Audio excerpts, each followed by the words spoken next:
All right, we're live. Welcome back to Worldhoppers, everybody. I am joined by 3 other lovely booktubers for the birthday book tag because my birthday and Sophia's birthday happen to be in March when this is going up. We're actually filming this in February, so it feels a little extra early, but it's a really fun tag.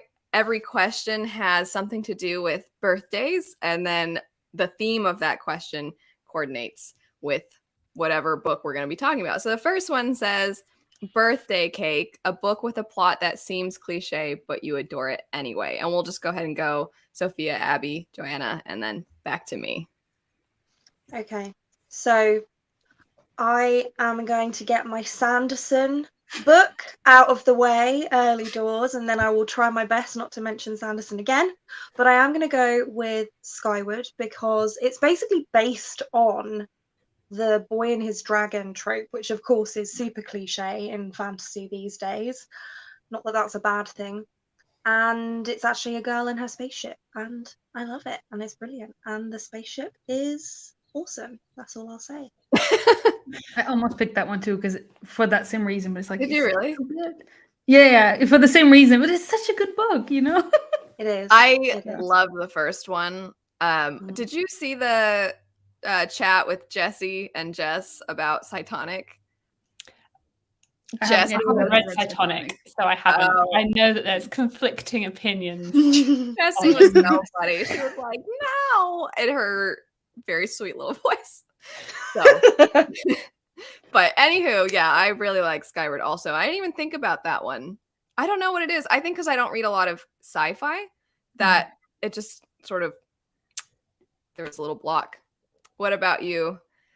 I was thinking about Stephanie Garber's books, so the Caraval series and the Once Upon a Broken Heart. Like, there isn't anything that unique about them, really, but they're just fun. And they're very, I'd say they're quite cliche. Like, there's generally a romantic subplot and fun, magic-y, very fast-paced YA fantasy. Really good-looking people. With very. Everybody's like the most beautiful person you've ever seen. They probably lean and do things Alan would hate. I like how we've gotten to a point where we're just constantly, I think, either jokingly throwing shade at our friends or we have like inside jokes with our friends. It's pretty easy with Alan. He makes it very easy with Alan. Alan could have been here. Just kidding. He couldn't. He's working right now. I actually read Once Upon a Broken Heart, and now I really want to read Carval. And Abby, I know, you don't totally hate it, but I feel like so many of my friends hate that book, and I feel really? I don't really understand why they hate it, because me neither. I really enjoyed that whole trilogy. Like, I found it. I think if you enjoyed Once Upon a Broken Heart, I can't see you not liking the Caraval. So I know for Jessie, she felt like, and other people too, she's not the only one, but she felt like the writing was just too nonsensical, that the metaphors didn't make any sense, to basically repeat myself. So she was like, it doesn't make any sense. She just gets frustrated with that, which is fair. I mean, a lot of people say, not that these two are alike, but people say that about Nevernight also, right? Like, they're like, I don't even know what that means. Or Strange the Dreamer, I think, kind of has that too. Even though a lot of people who didn't like that series did like Strange the Dreamer. But I think Joshana just didn't like it. I had to laugh because, sorry, side tangent. For Christmas, Joshana messaged my husband, Sean, asking like, hey, what does Elle want that she doesn't have? And then he's like, I think that she's interested in reading that book Carval after reading Once Upon a Broken Heart. And there's like this really beautiful edition we saw at the bookstore, and she's like, I hate that book. So she's like, no, tell me another. I'm not buying that for you. So Sean's like, I'll buy it for her, I guess. So I thought that was really funny. Like, I just wouldn't take them too seriously. That they're just fun. Yeah, I read the Caraval in one day or something like that. And we were visiting Melvin's family, and back in the day I understood like zero Dutch, and so I was like, this is all Dutch to me. So I just read the whole book, and they were like, she doesn't socialize with us. I'm like, this book is better. So now I understand too much Dutch, and now it's hard to read at the same time. You know what's funny is that we're so much on the same wavelength that I actually had Once Upon a Broken Heart as one of my backup answers. Like we all had Somebody else Yeah. answered already. Sorry. You could have said it, but I had to go with the Sanderson. Come on. What about you, Joanna? So I struggled with this one, but in the end, I came up with 4 things. So That was Yes, struggling. Struggled. yeah, but then I was like in a meeting and I was like, let me think about this question instead. So I will try not to go with it. I have a Sanderson answer for this, but I won't say it. So I have kind of like the 3 that I want to mention have like a similar trope, which is the chosen one with the mentor trope, and he has to leave home. And those 3 are The Faithful and the Fallen, The Forgetting Moon, and Master of Sorrows. Those 3 have like kind of the similar vibe-ish, and I love all of those. I think they're fantastic. And especially The Forgetting Moon and Master of Sorrows are very underhyped, I would say. Not a lot of people have read them. Abby and I actually read Forgetting Moon together, and we both really loved it. It's a bit grim dark, so if you are not into grim dark, so I wouldn't read it, especially not chapter 17 before going to bed for Abby. But yeah, I love those books, and I think you could think they're cliche because it's like, prophecies and, oh look, he has a mysterious past. I wonder if he's not the chosen one. But but they're so good. They're so good. I love them. I think Malice is a really good answer for that, because even though I didn't end up continuing on, I started the second book and then was like, I don't think this one's for me. I think so much of Malice seems like your formula that you get all the time. And sorry, Luna Bear is stretching and yawning really loudly. But it didn't feel exactly like anything else, though. Even though it had all of the ingredients, the end result felt very different. So even though I didn't absolutely love it, I think that Malice fits really well with that. I did like Shadow of the Gods. That one. I need to read that still. For me, so I wouldn't say I adored this book, because I don't know. I think I made a video at one point of books that are slightly different than what you normally would get with fantasy, and I'm like, is it just like all my favorites? So I wouldn't say I absolutely adored this one, but oh my gosh, what is it even called now? Something with a vow. Oh no. So Bold and Deadly? No. Deadly? No, not that one. That's the one that's in my head now, though. Oh man, dang it. These Hollow Vows. Yes, thank you. I was gonna say it's a face. I mean, I could describe it and you would be like, Akatar, because it sounds Akatar is the thing. So thank you. What was it? I just made These Hollow Vows. These Hollow Vows. What is going on? I'm so bad with names now. These Hollow Vows. So okay, the plot has a girl who lives in the human world, and they like hate the Fae because they think the Fae are like messing with their kingdom or whatever. And her sister are living a really terrible life, and she's just trying to help her sister. And then her sister gets taken, so she has to go to the Fae world to try to save her sister. And there's like clearly a love triangle, right away. There's even the way the men look in the book is just so I probably don't even have to describe it, and you could already describe what is the more Prince Charming initial wholesome character look like, what does the bad boy look like. It's going to be the blonde-haired prince type, and then the like dark-haired brooding one. And it was still, I don't know, really fun, because I've since redone my bookshelves again, but when I was redoing my shelves to be like winter themed and had a bunch of blue and green and stuff, that's just what I would listen to. It was the perfect thing to just entertain you while you're doing other stuff. So that one.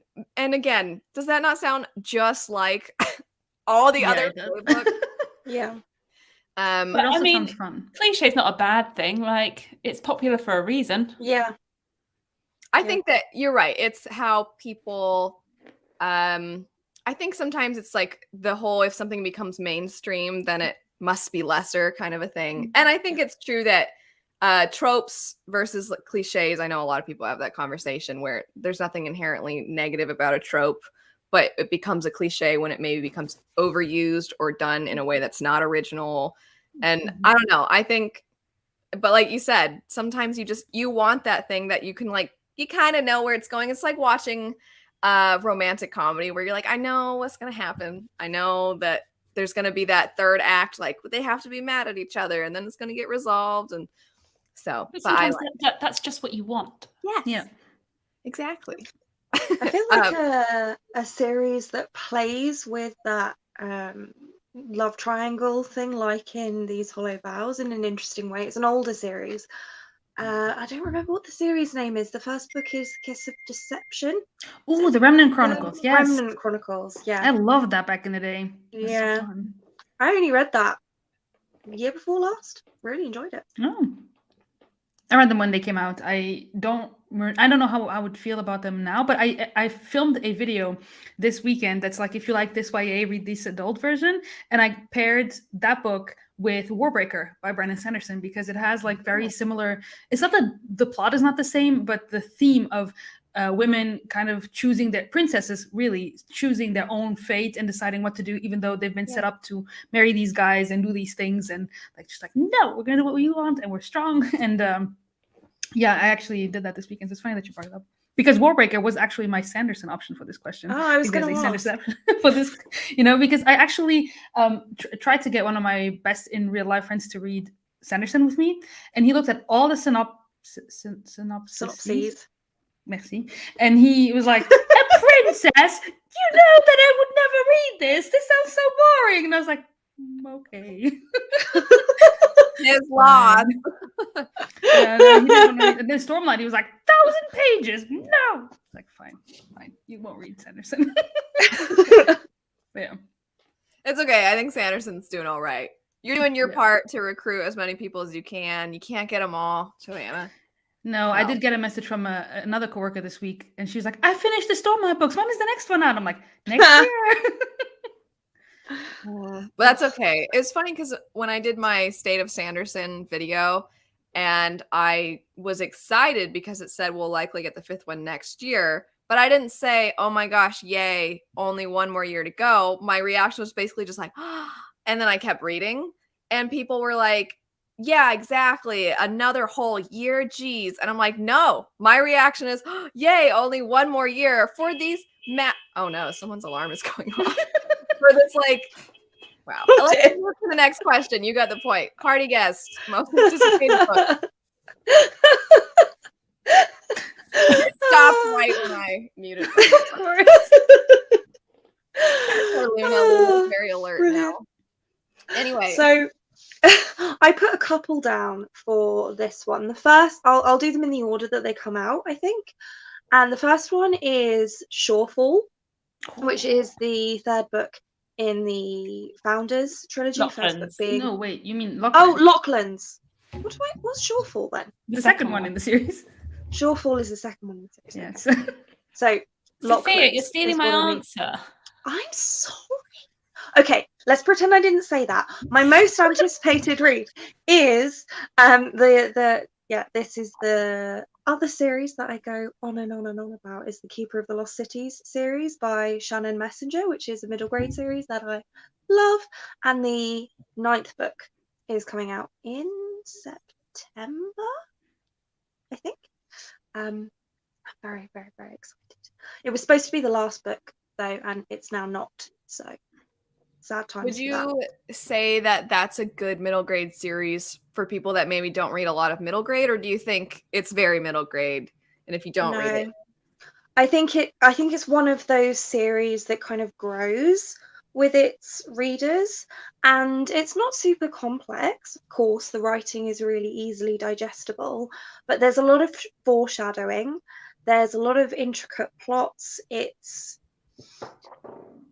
about a girl named Sophie who doesn't really fit in, and she realizes the reason she doesn't fit in is because she's actually an elf rather than a human. She gets kind of whisked away to the elven kingdoms, and it's like a chosen one type thing, but it all gets very intricate, and there's lots of really great characters and, flying horses, and it's all just very fun and whimsical. But I do think it's a good one for people who don't read a lot of middle grade because of how kind of intricate and long and detailed it gets. I mean, it's not gonna be Stormlight, but it's like the middle grade version of Stormlight, I would say. Okay, that sounds fun.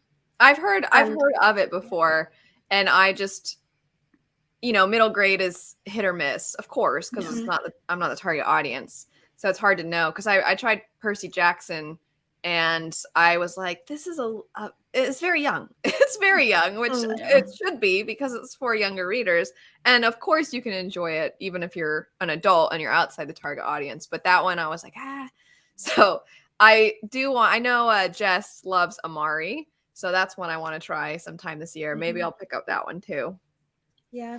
I think Sophie is 13 at the beginning of the series, and it's basically like it years up each time. So it kind of borders on that. It goes from middle grade almost into young adult feel. Yeah, I would say so. I think it's quite. I mean, I remember when I was kind of younger, I used to like to read books about slightly older people because it would make me feel grown up. Yeah. So it's that kind of thing. So it's still definitely middle grade, even though she's YA age. But I think they do start to get more mature. Cool. Is it the last book that's coming out this year? No, penultimate. Supposedly. We'll I see. feel like there's been a few penultimate books in that series. Well, it's because the author, got pregnant while she was writing book 9 and had a really difficult pregnancy. So she ended up releasing a novella instead. So that's like 8.5. And then she returned to writing book 9 and realized, I actually can't finish this series in this book. I need another one. So she's written 9. 9 is coming out this year. And then eventually, hopefully, we'll get a 10th and final book. Cool. I anytime I see half numbers, I just think of, I don't know if any of you have played this game, but Kingdom Hearts. I don't know if this is relevant to, okay, so at some point they went and make sequels, as you do, but then they kept not making the final one, and they just kept making like next installments that weren't the next one. So it'll be like Kingdom Hearts 2 3.5 or something. Like, it's such a weird number. People that know Kingdom Hearts will know what I'm talking about. Anyway. Melvin was telling me about video games. What's the franchise where they went from the one with the really cool music? You should know. You probably play this. It's like, oh, come on, what's the Battle? Not Front, because that's the Star Wars one. The other one, Battle. Is it Battle? Oh no, I forgot. But it's like, the first it was like World War something, and then 3, and then number 1 came out. It was right? Yeah. Call of Duty. No. The other one. It's a Halo. Not Halo. Is it shooter? I don't know, because I think I had a very bad idea of what this game we've actually got it in one of these cut drawers down here. Because Melvin's upstairs playing, so I cannot even go ask him. There's probably people watching this later going, Joanna, come on! Battlefield. That's what it is. Battlefield. Wow. And it's like they came out in a weird order, I think, if he told me. And I was like, why would you do that? I do that a lot with games, I feel like. Okay, so go for it. Sorry. Releases. Well, I had the one that Sophia was half saying. I didn't say that. So Locklands, the third book. Oh wow, I've never heard of it. Surprise. What's this book about? None of us here know about this series. Yeah. Well, you're following our main character. What is her name? Sanchia. Sanchia. So, there we go. I was about to call her Zanza, and I was like, nope, that's not her name. Sansa Stark. Yeah, and she is able to make objects think that they're something else than what they actually are. So in this world, you can sort of code objects to think they are something else. So if a wheel is going uphill, it might think it's going downhill, so it will manage to go up the hill faster and things like that. And then there's a magical key, which is one of my favorite inanimate objects, and lots of, I guess, drama and things that happen there. And it's the third book that we've been waiting quite a while for, I think. So very excited for that. And I'm also very excited for The Hunger of the Gods. So the second book in the Shadow of the Gods series. I love John Gwynne and like everything that he writes. So got to be excited for his next release. Yeah, those are the ones that have come to mind straight away. All right. One of my most anticipated releases came out last week, and that was House of Sky and Breath. And I read it in 4 days or 5 days, and it was a ride. And Abby, I need you to go finish those last 50 pages, and then we talk about it. And then I have Lost Metal by Brandon Sanderson, which is coming out this year, which I'm really excited for, and Lonesome Crown by Brian Lee Durfee, which is the final book in the 5 Warrior Angels with the Forgetting Moon that I mentioned earlier being the first one. Oh. Yeah, I'm excited for those two as well. I think this is out very soon. I'm forgetting the exact release date, but I think a lot of people are excited about Gallant. Just E. Schwab. But that's kind of a big one that a lot of people know. I think even though it's been pushed back, we might still get the third book in the Drowning Empire series, I think is the series name, but The Bone Shard Daughter is the first one. I think there's a chance that'll come out this year. If it doesn't, next year.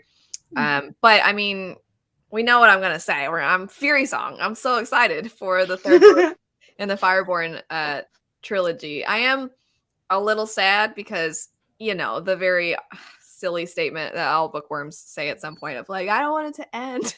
I don't want it to end, but also I'm excited for whatever she puts out next. And I mentioned The Bone Shard Daughter a second ago.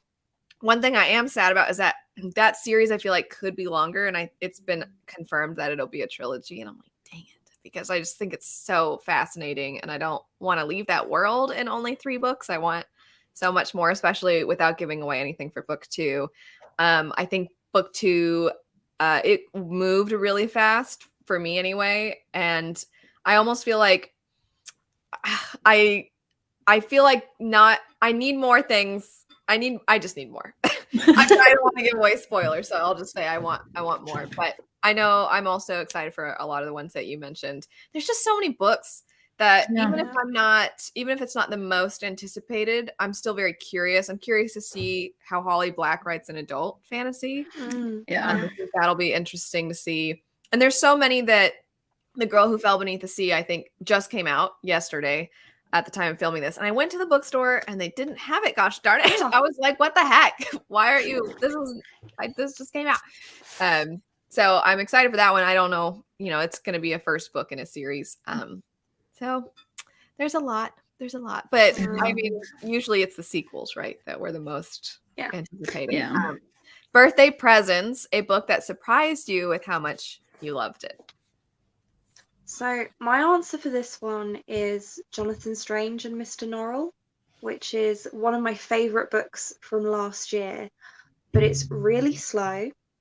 It's a historical fantasy, and honestly, it's pretty boring, I would say, for most people.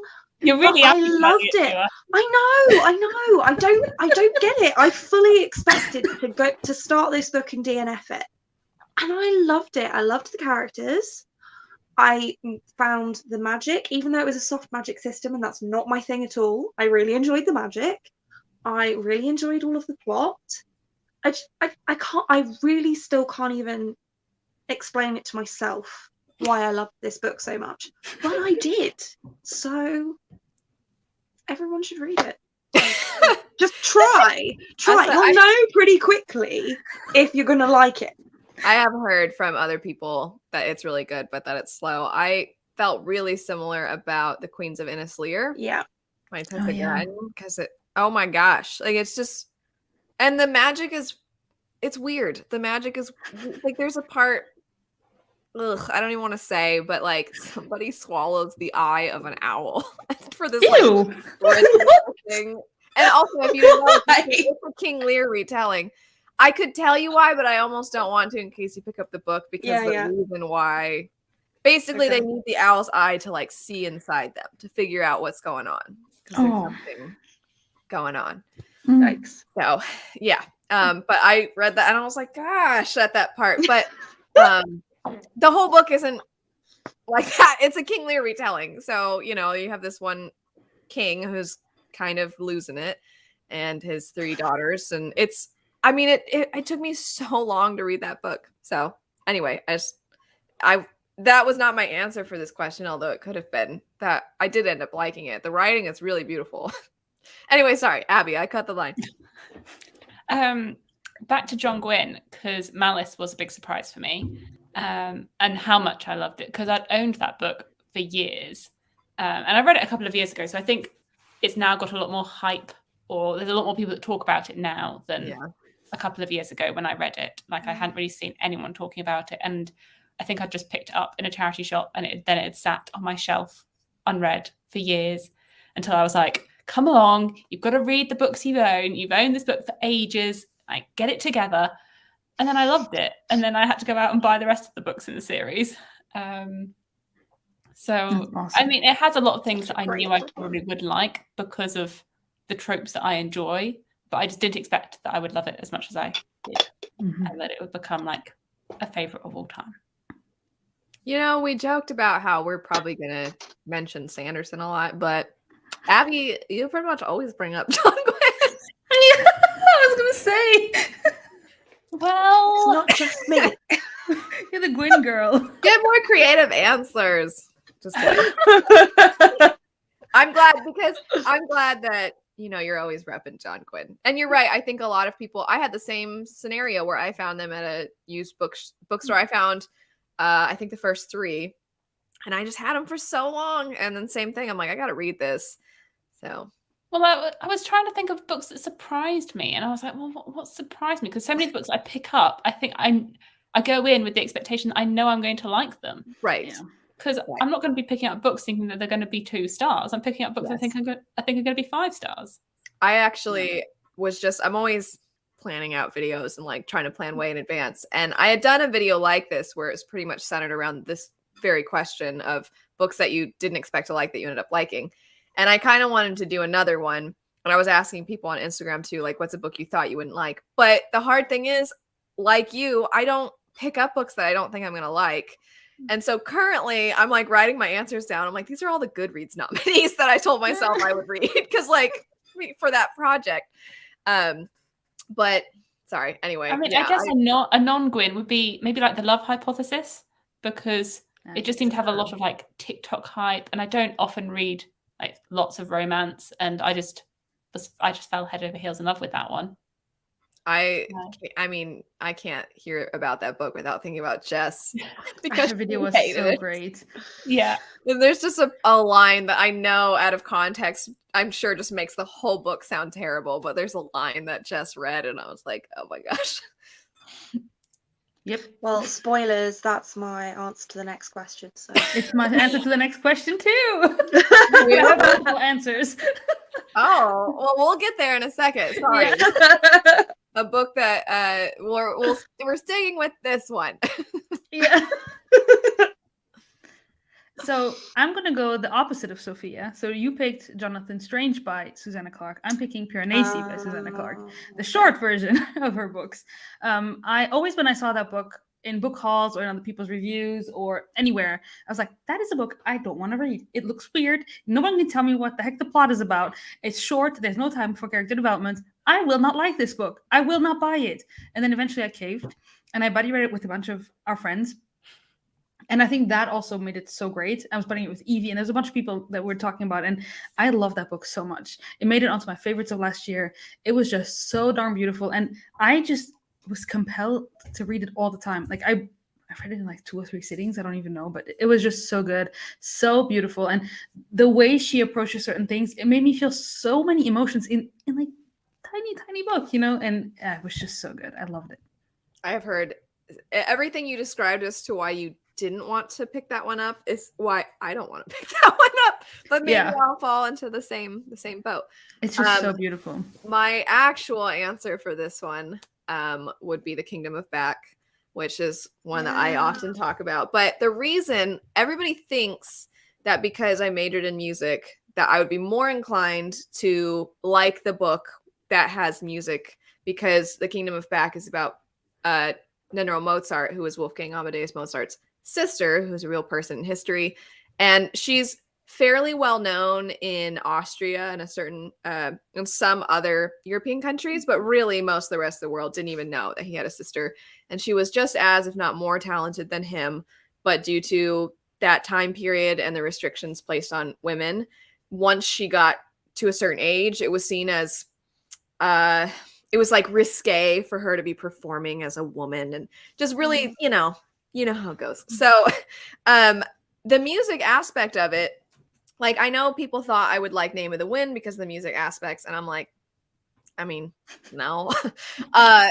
If you have music, there's a part of me that's like, I mean, you can very easily make me dislike this if you say things that aren't true. Like, I actually really liked this Savage Song and Our Dark Duet by V.E. Schwab, but there's a part where the character's playing his violin, and just very conveniently for, I think, the plot and the feeling of like, oh my gosh, like all his strings start snapping, which his music, it like contributes to the monsters in the book or whatever.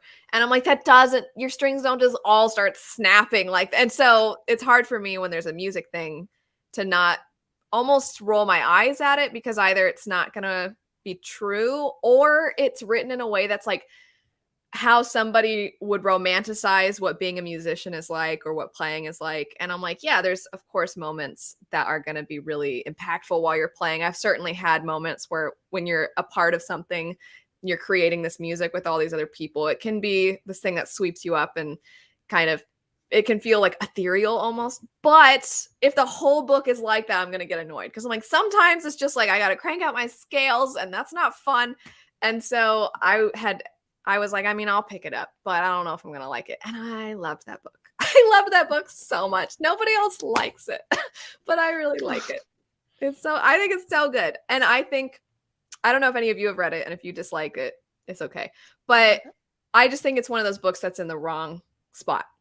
You know, like it's in the, because it's placed as just YA, because it's Marie Lu, and she typically writes these dystopian, action-packed, really fast-paced stories that are sometimes a little tropey and cliche. And this one is so different from her usual that I think it would have been better suited just being in fiction. So I just feel like it hasn't found its audience, but that's just me being defensive. So this next question, we've already been spoiled. Sorry. That's certainly the it got.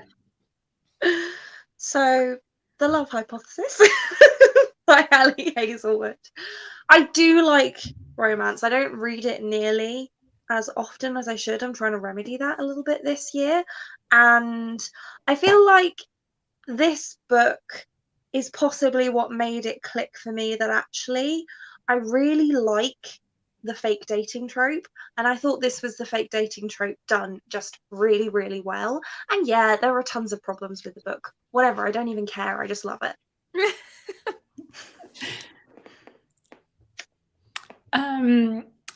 What are you going to pick now, Abby? Well, this is where I was going to say Sanderson. I think Sanderson is very hyped, and hyped for a very good reason. Like, I really have enjoyed all of his books that I've read, and yeah, I think I'm trying to figure out who's got the noise. I was like, what is that? Yeah.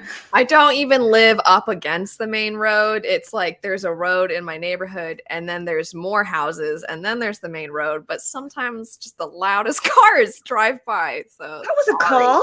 I thought it was like a plane or a helicopter. Yeah, I know. Yeah. I know. This is, oh my gosh, when I sit down to film, the amount of times that I'm like, really? Because, okay, first off, it's the most privileged, self-centered thought when you hear a siren and you think like, ugh, I'm inconvenient. You know what I mean? But sometimes sirens will be going, and if it's an ambulance siren, of course, I check myself. I'm like, I hope whoever this is going towards is okay. But whenever like I'll hear like a boop, boop for just a random like cop car, because we actually have like a police thing right by our neighborhood. And I swear, I'm like, are they just driving around in, because everything in Arizona is like a square grid. Our roads are very nicely set up. But I'm like, I heard it drive away. Why is it coming back? And I just like don't hear it. And then very sweet neighbors sometimes play their music in their cars really loud when they like come to pick someone up or they're like stopping by. And I mean, it's really fun music. It's like Mexican music. And so it sounds really fun. And I like a lot of the instruments and stuff. But also I'm like, you can totally hear this like this music right now. So anyway, sorry. Gosh. Oh, Sanderson. Yeah. So I was thinking like I have helicopters because I've got a helipad near me, and it's just like whenever I sit down to film, that's when they come. I'm like, are we on the same schedule or something? I'm like, it's gone now. And then suddenly it'll be back, and I'm like, is it circling? Is it struggling to land? Like, Just searching for a criminal. Is there a spotlight? yeah. And then you have the window cleaners too. Oh, Have I you thought ever those- had when helicopters are like talking? Have you ever had that happen? It's the weird, you feel like you're in a movie because you'll hear them. I mean, I don't even know. It's clearly not a megaphone, but like it has that sound. And they're like, I can't usually tell what they're saying, but it's happened a few times. And every time I'm like, are we filming an action movie? What is happening? Where's Jason Statham? Yeah. Anyway, back to our regular Sanderson. scheduled I programming. think that all his books that I've read, I've really enjoyed, and they're very hyped, and I think they're worth the hype. Sophia's just like, yes. I don't think there's really that much really to say aside from that. I think everyone knows about Sanderson. Yeah. Especially on this thing called Worldhoppers, you know. Yeah, literally. Captured in words, he actually came up with the name. That's awesome. And he's awesome. I haven't had him on in a He long is. time, but he's We were delightful. talking about his channel the other day. With whom? I don't remember, but about his editing. That is very good. Yeah, it was on your Book Dragons Bag Ball Oh yeah. episode. Yeah. We talked Shout about out to editing Gray skills. for being a Yeah. delightful person. All right, so a book that I think is worth the hype. So I had a few options just in case this would happen and someone else would say something that I liked as well. I think one that I think is really worth the hype is House in the Cerulean Sea, because that book is just so cute. And it's just, I don't know, it made me feel so many things and I was so emotional. And I read it at the end of 2020, which was a year to be said. And it was just so cute, you know? And of course, some things are just like on the nose and like, yes, okay, we know these things, but I don't know. So that was super cute.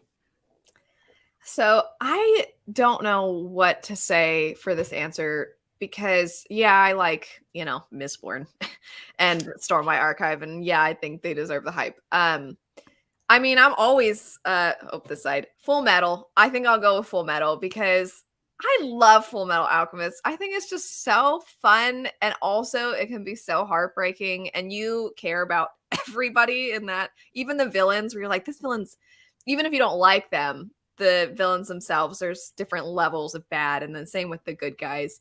And I love it. And I think it's so fun. And everybody should either watch or read Full Metal Alchemist. The next question, Happy Music, a book with some very beautiful and truly memorable quotes. So this one is really difficult for me because noting quotes and things is just not really my thing. So my mind just kind of went to Strange the Dreamer just because I know it's really beautifully written, and so I'm sure there are lots of beautiful quotes in there, but I couldn't tell you any of them. So as a default, I'm saying that book is really beautifully written, so Strange the Dreamer, but But I mean, it is very beautiful. I'm the same as Sophia, I guess, because I don't really annotate my books. If I read a nice quote, I'm like, oh, that's a nice sentence. I like that sentence, and then I just move on and don't really think back to it. I just move straight on. So yeah, like Sophia, I was like, well, what books do I remember being beautifully written? And I did think of Strange the Dreamer, and I did think of Erin Morgenstern. So her books, I think, are very beautifully written. But I couldn't pick out like a favorite quote. I'm sure Joanna has like 5 that she's listed down, and she can read them all out to us. I should have prepared the quote, but I have one book. I have one answer because I tried to not go overboard because I do annotate all my books, and well, not all. I annotate a lot of my books, and I love quotes. But one that really stuck with me is in Betrayal in Winter by Daniel Abraham, which is the second book in the Long Press Quartet. And those books are just phenomenal. And I'm still only on the second book because I'm hurt already, and I don't want to be more hurt for now. But there was a quote in that book, and it was roughly, of course, poetic and beautiful, not my language, but he was saying that the problem of if you see a lot of the world, or if you live in a lot of different places in the world, that at some point you always feel a bit like something is missing, because you always have a place that you're missing. And I feel like that's something I can absolutely relate to. And so I just thought it was so beautiful. When I read that, it just like hit me so hard. And so I love that quote. And I think that book in general has a lot of quotes that I have. I was like, oh, this is all so beautiful. And when I did the live show, I read a lot of the quotes of that book. So yeah. Okay, I'm on a side tangent again. Sorry, I can't help it. So I have to tease Alan for a second, because when we were like trying to coordinate the video, and like I said, he couldn't end up making it, but I was like, oh, I think we should have you three in the videos. Like, I think it'll be easier for them coordinating because they're all UK. And Alan's like, they read totally different things from me. And I was like, what? Is that a problem? First of all, is that No, you guys, so many of the things you've mentioned are like Alan staples. I had Semlin as an Alan answer has for one of the this questions, thing and I in didn't his- say it. But Alan has this thing in his head that me and him have opposite tastes in book, but him and Jessie May have very similar tastes in book. And I'm like, but I'm sure me and Jessie May have very similar tastes in book. And I was like, and I'd list books around, and I was like, Alan, we've both really enjoyed these books. We both didn't like this book. What is it that we completely disagree like on Fall of here? Babel. It's Fall of Babel, Abby. Ever since I also stopped liking Fall of Babel, he was like, we don't read anything that's the same. Yeah, what, we disagree on one book and that's it. Suddenly you have opposite tastes to Alan. That's it. You are book dead to me. Alan, if you're watching, Long Price Quartet. There you go. I'm doing your Now work for you. I was like really confused, because I was like, is he joking? Or I was like, they all read fantasy. And he's like, that's a really broad genre. And I'm like, I know, but like, do you want me to start listing all the books that they like? Anyway, I just thought it was really funny, because it's not like does Alan only want to do live shows now with people that have similar tastes in books? Yeah, like I asked, like people from the romance community or something to do the video. Anyway, I just thought that was really funny. Alan, if you do end up seeing this, of course, we have to shout you out in the best of ways. So beautiful and memorable quotes. We actually did a Worldhoppers video where we were reading off some of our favorite quotes. And I too am not typically someone who goes through and annotates a lot. I'm more so likely to do that with nonfiction, because I think you read a nonfiction book and you feel like you just learned a lot, but because you're not having follow-up discussions and assignments in school and things, it's very easy to just forget all the information. So I think it's helpful to not only tab certain things, but then for me, like, I'll go back through and I'll be telling Sean, like, isn't this, did you know that? And I think that helps. So I wouldn't say that's like beautiful, but there's definitely some really memorable things in, like, I just read The Secret Life of Groceries and I was like, what? Some of the information in that is very memorable. And then just in general, like the Know My Name by Chanel Miller. Surprisingly, there are some beautiful quotes in there, even though a book is about a sexual assault survivor. Now it's my turn to just use the typical Sanderson, though, and say, in Rhythm of War, I almost started crying so many times in that book. There's just so many moments that I'm like, Callan and I get depressed too. And, it's just, it was when we were making that video and I would read some of the quotes out loud, I was like basically almost crying reading them. Anyway, and then everybody in the video was like, no. And I'm like, I know. Before you go to the next question, going off of this, I watched Abby's video the other day where you read Words of Radiance. And I not always, but I 95% of the time watch Abby when I'm working out. She's my workout buddy. And so I was on my bike and I was like, okay. And then she read the quote, honor is dead, but I'll see what I can do. And I had like goosebumps all over my body. I have it now, right now. It's happening. I'm like, oh, yes. This is like so good. So yeah, I see. I feel that is a good quote. So good. I have in my Rhythm of War arc a quote that Sanderson wrote it. And I mean, it's like the quote from the series, but I don't know, something about it, because I got that book at the end of 2020, which everybody knows was a hard year in general, but it was especially hard for me. And the quote, I'm just like, like strength before weakness or whatever. And I'm just like, okay, I will be strong. Silly. It's funny how certain things can hit you at different points. But with that next question, a book that you read a long time ago, but you think you would appreciate more if you read it now. So I think the one that I instantly thought of when I read this question is actually also one that we discussed briefly on Joanna's video the other day, which is His Dark Materials trilogy by Philip Pullman, because it was written before YA middle grade were really as distinct as they are now, but I'd say it's probably, upper end of middle grade, lower end of YA. And I read it for the first time when I was 10, and I really enjoyed it, and it hit a certain way. And then I read it again when I was a teenager, and I really enjoyed it, but it hit a different way. And then I actually read it again a couple of years ago, and I really enjoyed it, but again it hit a completely different way. And I think it's one of those series that, because of the way that the themes are written and things are so subtly done, that you just pick up on different things depending on what part of your life you're currently living. So I think that was just the one that instantly sprung to mind for me. It's funny because that sometimes gets sold in adult also. Yeah. So it kind of fits what you're saying. And that's a really good answer, because I read that when I was a kid. I only read the first one and I don't remember it whatsoever. But strangely, even though I feel like they're opposites, I think that series and Chronicles of Narnia you could read as an adult and see different things, even though I think Philip Pullman has even said he kind of wrote that in opposition of the Chronicles of Narnia, in a sense of like, rather than this Christian inspired fantasy, he was going to do something with different themes. And so I think it'd be really interesting to read those as an adult and see just how different it hits. It gets much more anti-religion as the series goes on, but again, I didn't even notice that the first time I read it, because why would I at the age of 10? Like, I just wouldn't pick up on that. Then I read it as an adult and I was like, wow, he really went for it with this.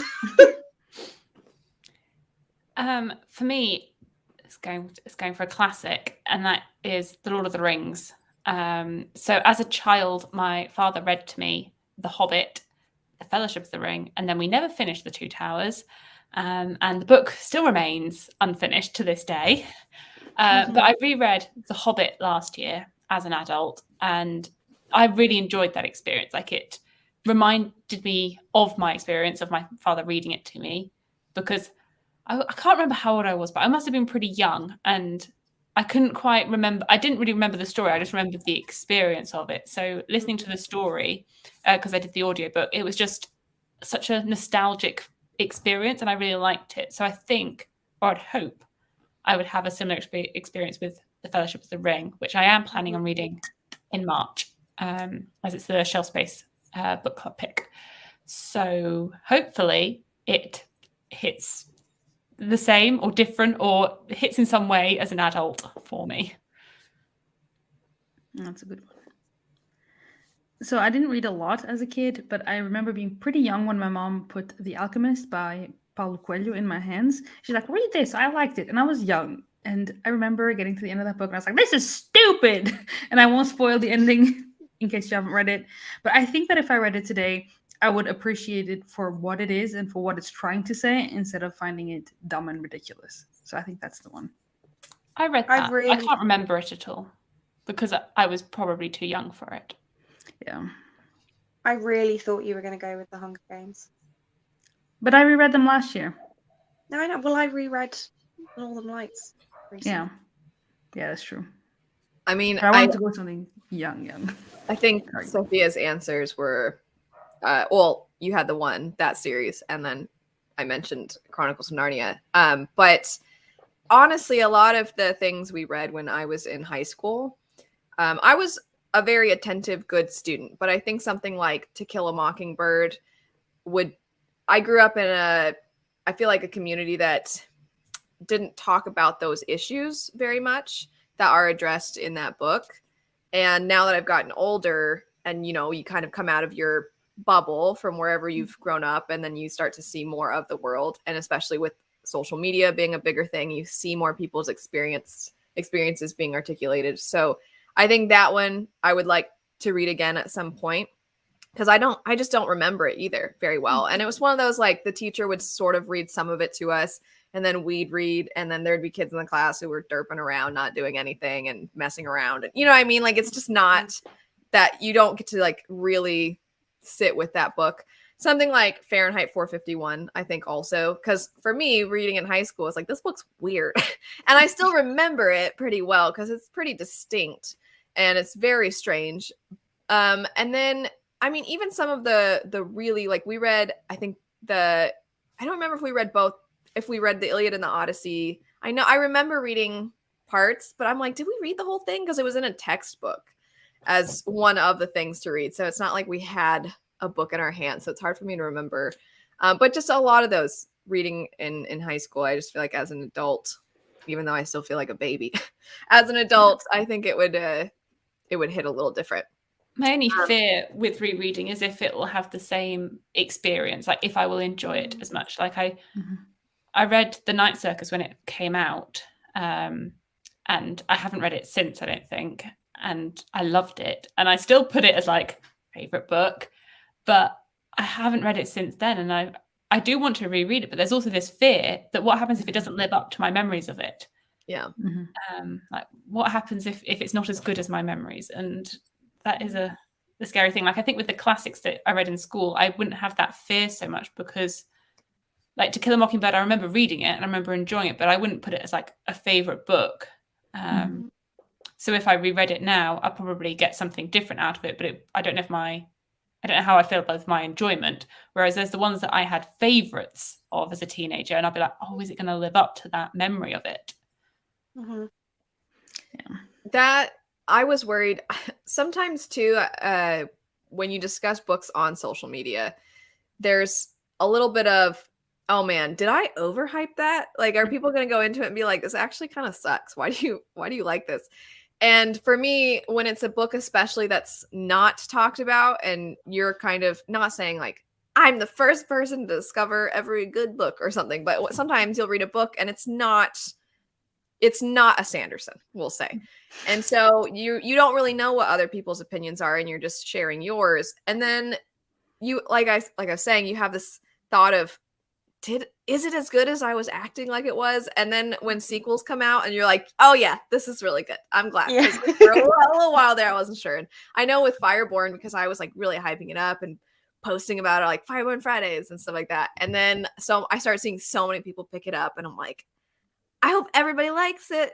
And then I picked up Flamefall, and I loved the opening too of Flamefall. So immediately I was like, that's right, I really like this. And when I reread Mistborn, I was also a little afraid, like you said, Abby, of, is this going to be as good as I remember? And for me, I didn't 100% love the first book, and I actually liked the first book more when I reread it. Yeah. And then the second book was the one that I ended up enjoying the most on reread, whereas the third one, which was my favorite the first time around, was just like, because you know where it's going, and you're just like, so it's fun to see like all the things that he put in place leading up to it. But at the same time, it's like the ending has an impact. And so when you go to read it again, you're like, I mean, well, you say you know where it's going, but Abby. Unless you're Abby. and you forgot. Well, I read Mistborn, well, the whole series back in like 2014, 2015. And then I reread it the back end of 2020, early 2021. And my memories of those books was very wrong. Like I had scenes, I'd combined the endings of books 1 and books 2 together. Which is hard to do because book 2 has like 2 different endings. Yeah, so I'd combined them together. I'd also, there's a scene in book 1 which I thought was in the middle of the book, and I kept expecting for this scene to happen, and it wasn't happening. And I was like, well, when's it going to happen? What's this character still doing around? And it didn't happen until later on. And I was like, but what's going on? And then I got to the end of the series, so the final book, and I got to the ending, and in my head, all the time rereading it, I was like, I remember the ending. I remember the ending. I remember it. Got to the ending, and I was like, this isn't the ending that I had in my head. And I'd remembered like half of the ending, and I'd just forgotten another aspect of it. I'm trying to figure out which half you forgot. Would you? What? Never mind. Let's not. Yeah, we'll talk about that afterwards because there's no way I can say it without spoilers. Yeah, It was hilarious. I mean, rereading, I don't even want to say the series because I don't want to give anything away, but there was a series that when I reread it, it's not Mistborn. I'll just get that out of the way. It's not Mistborn, but there was a different series I reread it, and there's a side character that dies in kind of an epic way, and I completely forgot. And so when I reread it, I was like, dang, I just did not remember that happened. Anyway, so I can't say anything else. I was going to add more. I'm like, no, people will figure out immediately what series we're talking about if you keep going. The last main question, then I have a fun little bonus question at the end, is Sweet Birthday Memories, a book that kept you incredibly happy during a sad or demanding period of your life? And I'm just actually going to kick this one off. Part of the reason I added a bonus is because I feel like the answer to this is sad. So I Spin the Dawn. I read that when it was the first really long amount of time that my dad was in the hospital, when he had to go to the hospital 5 different times in the last like 4 months of his life. And Sophia and I actually did a whole video on her channel talking about it, about Spin the Dawn, not that experience. But yeah, I remember so vividly like sitting on the back porch reading that book, and just because you're very anxious when a family member's in the hospital, and especially at that time I couldn't visit him because of everything going on with the illness. So I couldn't go see it. And so I'm just like, he's just in the hospital alone for a really long time, and you never know like if he's gonna be okay. You haven't, you know that he's tired, but then you're like, have I not heard from him today because he's just trying to sleep? And you don't know when he's gonna come home. Like, so reading that book, it was nice to just go into some fun little fantasy story and escape a little bit real life. Yeah. Sorry, Sophia. Yeah. It's okay. I don't really have a specific answer to this because rereading favorites is what I do when I'm feeling stressed or feeling sad or even just feeling like slumpy, or basically my default position is if there's something going on, I will reread a book. So there's been various points in my life, and I can't even necessarily remember which specific books I reread in those moments. I more remember the things that were going on and the fact that I was rereading books and that was helping me feel better. So I could kind of go through my entire kind of reread playlist for this question. But Sanderson more recently, absolutely. Probably longer ago, Chronicles of Ixia was one that I reread quite a lot of times, I think, which is the first book is Poison Study by Maria V. Schneider. So I've reread those quite a few times. I've reread Hunger Games a ton. I've reread the series that shall not be named many times.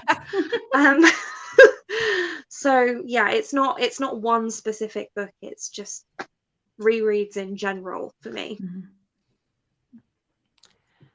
I was thinking about this, and I was thinking that I have always read, like I've always read, but I guess I really got back into reading towards the back end of university, and I remember picking up the Throne of Glass series and reading those alongside having exams, and that sort of escape from those exams and escape from the stresses of trying to make sure that I didn't fail or managed to get through university. Those were like, I was getting back into reading. I was reading those, and I think there weren't that many out at the time. There was only like the first 2 books out, and I was just obsessed. And I was like, this is why I really liked reading. This is why I love reading. Okay. So, and then I just fell down a rabbit hole of reading more and more and more after that.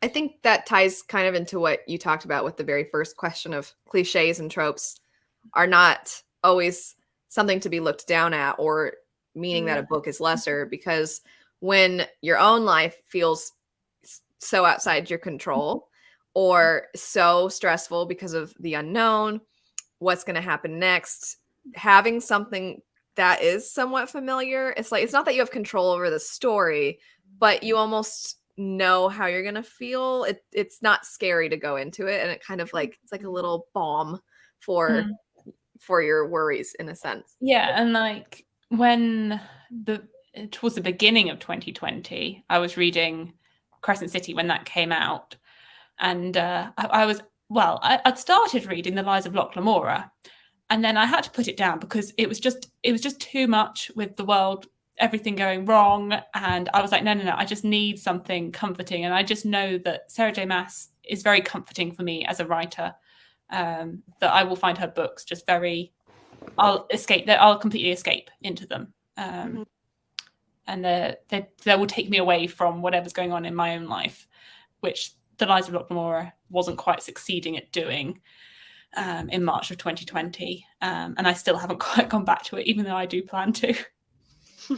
I think Trisha Levenseller is that author in a lot of ways for me. I haven't read one of their most popular ones, which would be Daughter of the Pirate King. But her other books are just so fun, and just like, I know this is gonna be a fun time. So yeah, and I think Sarah J. Maas is that writer for a lot of people.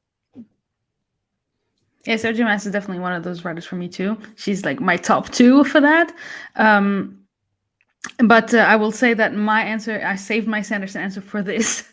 It's The Final Empire. When I first read it, I was in a very, very crappy job where every day, you know, that when you go to work and you have a pit in your stomach before you even wake up, and you just are anxious and depressed the whole day until you get to come home and it feels like you can finally get some air.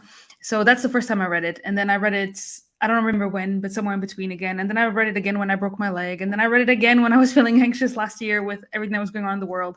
And just hearing Michael Kramer say Ash fell from the sky is something that it's the balm that you were saying just now. That's how it feels for my anxiety, for my heart. When I hear that, I'm like, yep, I'm home. We're good to go. Let's go. That's the one that gives me chills, is as soon as that audiobook starts, it's like chills and relaxation all at the same time. Yeah, for me it's home, you know, and it's like, it's weird because it's a bleak story. Like the beginning, that prologue is like, but it's just so, I love it so much. I love those characters. I love that world. I love everything about it. And I love book 2, but book 1 has that specific thing. It's like almost a medicine for my soul, you know, and I love it. So not that, I mean, this didn't get as sad as it could have, but still, you know, I wanted to end on a happy, fun note. So the last one is not related to books, although it could be depending on your answers. So for the bonus that I added, your favorite birthday memory, your favorite gift, a tradition, etc. I thought this would be kind of a fun, more personal way to end the video. So do you all need a sec to, oh, sorry. I was like, I haven't prepared for this one. I haven't, but I have the answer if in case. Go for it. Okay. Go ahead. So in 2019, right before the world, you know, went crazy, for my birthday, Melvin was like, I know you love Paris. You've been a million times, but you love Paris. Let's go to Paris. I was like, yes. Okay, we're going to Paris. And it was the best trip.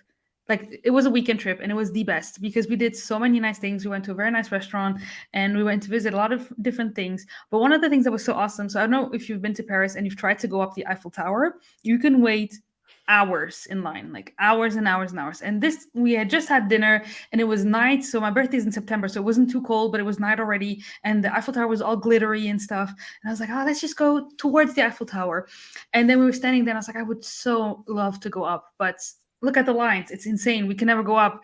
And then there's this guy that comes, like, and he's like, do you want to go up the Eiffel Tower? I was like, yeah. And he's like, we're opening up a line right there. If you go there, you're going to be first in line. I was like, okay. So we ran there, and we were literally like the 5th in line or so. And then we could go up. And it was my first time going up the Eiffel Tower after all these years of going there. And it was just magical. And I just love Paris so much. Paris is like the final empire of cities for me. You know, it's like, I feel home, I feel cozy, and going up the Eiffel Tower was just so wonderful. And yeah, that was one of my best birthdays ever. And it was not so long ago, so that was cool. Well, I'm going to have my birthday in Paris this year, so. Yay! For my rebooked COVID trip that didn't happen for New Year. I was like, I can't have New Year's in Paris. I'm going to have my birthday in Paris. That's awesome. Good plan. So I have one. This story, sorry, Elle, starts off a little sad. So anyone who knows me will know that I suffer with anxiety and depression anyway. And the last job that I was in was really, really not good for my mental health for many reasons that I won't get into. But it it took me quite a while to figure out that those were the things that I was struggling with, and to get help and counseling and medication and stuff. So I went through quite a long period of time with my depression where I just felt really, really numb. And I missed that feeling of being excited for things and looking forward to things, enjoying things when I was experiencing them. And then I started to have treatment, and that started to get better. And then there was this one birthday where I just started to kind of really properly get back into reading again, and I asked for gift cards and stuff for my birthday. And on my actual birthday, I went into London town with Lee, and we went to the big Waterstones in Piccadilly, and I just like went completely wild. I bought so many books, and I didn't pay for any of them because of all the gift cards. And it would just, even now, this is like 3 years later, I still vividly remember that day, and it makes me smile whenever I think about it, because it was just so lovely. And I was just so grateful to be able to enjoy that experience again. So it wasn't even anything, you know, particularly different to anything I could go out and do right now, but it was just that time, that moment, that particular day was just, I really enjoyed it. I feel emotional talking about it. So yeah, that's mine. I don't know how to follow that one up. Sorry. That was a good one. I'm still trying to like think of, I was like, which birthday do I want to talk about? Or like trying to think about like what makes it a special memory. I mean, I guess in some ways, although 2020 wasn't a great year, my birthday, we didn't even do a lot, but it was the first time I got to see my family in 2020. And so it has that special place in my heart, because we just went for a picnic, and then like my dad and my sister came up, and like we just went out and had this picnic in the park. It was nice weather, and then I went back to theirs, and that was like the first time I'd seen them. And so although we didn't do very much, it just has that special place in my heart, because I hadn't seen them for so long. And actually just spending time with them and I was like, oh my God, I'm with my family. I've been cooped up inside for so long. I've only seen my boyfriend for months and months and months, and I'm sick and tired of just being at home. And going out and having a picnic was such a nice experience. I mean, not quite as exciting as going up the Eiffel Tower, but That's pretty cool still. yeah. Well, so this was, you know, like I said, like this will be a happy, fun thing. And I feel like this is emotional in its own way. So I'm going to go with the tradition part of this. So as a kid, my birthday pretty much always ended up falling on spring break. And it was kind of nice because like I was very not good at socializing as a kid and stuff. So it was kind of nice that I didn't have to worry about like a birthday party or like seeing people on my birthday or whatever. It was just I was going to be at home with family. And we didn't get to travel very much when I was a kid. And my mom was like working all the time. But on spring break, she would take time off and we would go on a road trip. Arizona's right next to California. My cousins lived in California. And so we would take a road trip to California to see like my cousins. And so it was like a spring break / my birthday trip. And there was one year in particular, because it was always fun to go on a road trip. But there was one year in particular, and I know like we as a society are like kind of not cool with SeaWorld nowadays. But when I was a kid, it was like the zoo, but with sea creatures, you know, and I was really little and I was like, I'd never been to SeaWorld except for when I was like a baby and I don't remember it. I was in a stroller, but I'd never been to SeaWorld and seen these like awesome animals. And we went to go SeaWorld and it was storming like all day and it was super cloudy. And my mom was like, I don't know if we're going to be able to go to SeaWorld. And I was so sad because I had my heart set on going to SeaWorld. And I remember, and my mom, if she were here, can vouch for this because it sounds like I'm making the story out to be a little bit more grand than it was. But literally we were driving towards SeaWorld just to see like maybe it'll clear up when we're on our way.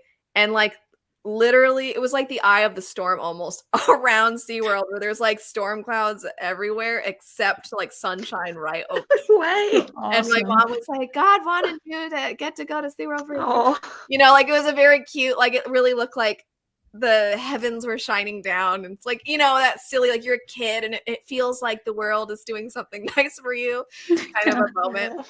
So it's like, it's a really, I don't remember much about like going to SeaWorld, like being in SeaWorld. I just remember driving and seeing like the sunshine over it and being so excited that I still got to go. So that's a So silly cute. So memory. you remember more the journey to SeaWorld than actually being in Journey before destination. Sorry. Oh my God. That's like the See, nerdiest. look, okay. How I cannot be blamed for bringing up Sanderson in this video. I mentioned him once. I'm so Everyone sorry. else is responsible for the rest. I mean, I feel like that's a pretty good way to end the video, though. It's just like, look at how silly and nerdy we are. I told a joke to, speaking of silly nerdy jokes, I told a joke to my friends the other day because so it takes some setting up, but like I mentioned Full Metal Alchemist earlier, and there's like pentagrams, and there are some people that are like, oh, this is like kind of evil because of pentagrams. And to our friends in a group chat, I was like, I wonder if those people also don't like tritones. And then like it was like crickets, like none of my friends said anything. I was like, okay, let me explain. Tritones were known as like the devil's interval because it sounds dark and eerie. And I was like, so I was like, I thought it was funny. And Alex, it was like, the best jokes are the ones you have to explain. And I was like, whatever, I liked it. And then I told Sean when he got home and he laughed out loud. And I was like, that's right. It was a clever joke. Anyway, so there's another really, Deshauna was just like, I didn't know what the heck you were talking about. It was like at work the other day, I was like, one of my colleagues also enjoys reading, and we were talking about books, and we were talking about special editions and how exciting these things were when they have sprayed edges and when they have artwork and things. And we were really getting into it, and everyone else around the table was like, what's going on? They were just staring at us, and they were like, isn't that amazing when like pages are colorful? They're like, wait, this is a thing? You get special editions and like, really? And how many books do you read a year? And then there's like the one person that pops up like, I like reading. I read a book last month. I'm like, oh, you sweet summer child. It is Yeah, true. it is really, when you get into talking about books with people that are not like us, and they're like, you're really weird, And I'm like, yeah, I know. Fun when like my mom will come over, Sean's parents, and I'm like, look at this book, isn't this cool? My mom is always she's like, this is really, my mom grew up in California, so she's a little bit of a Valley girl thing going a lot of times. She's like, it's just cool. It's just cool. Like, that's so creative what people do with books now. I mean, like, it's really cool. And so I'm like, right? It is really cool. It's the book itself. It's not just the story that's art. It's the cover that's art. And it's some of these edges and extra things that's art.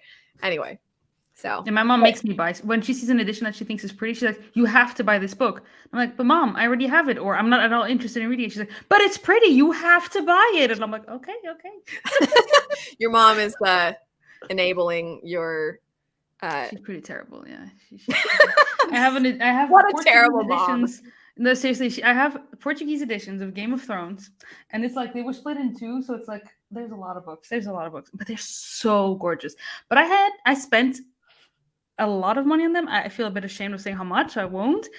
And she was like, but you have to have them. You love A Song of Ice and Fire, and they're beautiful, and you could technically read them since you read Portuguese. I was like, it's at least you could technically read them, unlike me with my Polish, you're Russian, Wither and Polish Mistborn, and so. Or at this point, I have a lot of Shades of Magic because I did the. You do. And Red Rising. Oh my gosh! Speaking of spending, the Fairy Loot ones. Oh yeah. I like the other ones. The ones that are those the Juniper? No, not Juniper. Yeah, Mm-hmm. Those are pretty. Those are very cool. One of the only series that my husband has read, and he loves it. Yeah. Well, this was very fun, and in typical Worldhoppers fashion, we hopped into a lot of other conversations that had nothing to do with the questions, usually because of me. But I thought this was so fun. It was such a good time. Thanks. All of your channels will, of course, be linked down below. Did your guys' screens just black out for a second? Yeah. Sorry. That was weird. Anyway, it's like telling us that we need to stop talking and end the broadcast. So thanks everyone. Happy birthday to me and Sophia. and Hillary from Bookborn, and Alan from Library of Alexandria. I know those are all March people. And anybody whose birthday is in March, happy birthday to you. Let us know your answers to these. And we'll see you all later.